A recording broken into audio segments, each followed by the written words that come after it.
Hey everyone. So the documentary that I chose was Syria Undercover. The documentary is broken into two parts, with the first part giving perspective of the conflict in Syria through the protests against the regime of Bashar al-Assad. The reporter gives the viewer a first-person look at the conflict, thus enabling an interior subjective understanding from the perspective of the Syrian people on the ground. The journalist provides a source of qualitative data by conducting on-the-ground research and interviews in the chaos unfolding in Syria as a result of the protests against Bashar al-Assad and his regime. The second part of the documentary focuses on the actual regime of Bashar al-Assad. The documentary notes that Bashar al-Assad's family has been in power in Syria for many years, thus enabling his regime to stay in power. Syria has been at civil war for over 10 years now, though Bashar al-Assad's reign over Syria still prevails.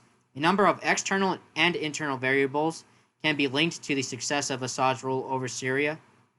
Internally, some Syrians remain loyal to Assad, fearing what may happen to the country if Assad is toppled, possibly leading to a power vacuum that would be filled with terrorist groups such as ISIS. However, the external factors that have supported Assad mainly include Vladimir Putin and Russia.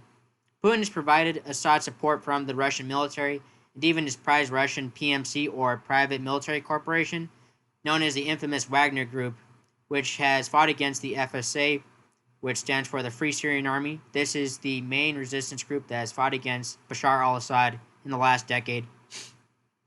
However, keep in mind that the United States has had a presence in Syria since 2012. The United States is working with the FSA in fighting against not only Bashar al-Assad to counterbalance Russia, but also ISIS cells, which have tried to take advantage of a country in civil war.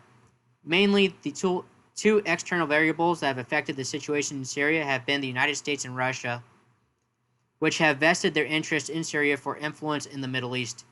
To this day, the United States and Russia have conventional military forces as well as contractors in Syria, and conflict remains in the country. So far, the Assad regime has prevailed, unlike Gaddafi in Libya. While the future is uncertain, especially with the recent Russian invasion of Ukraine, it is likely that the United States will once again increase a military presence in Syria in order to continue to counterbalance Russia and China in the global balance of power as it begins to shift.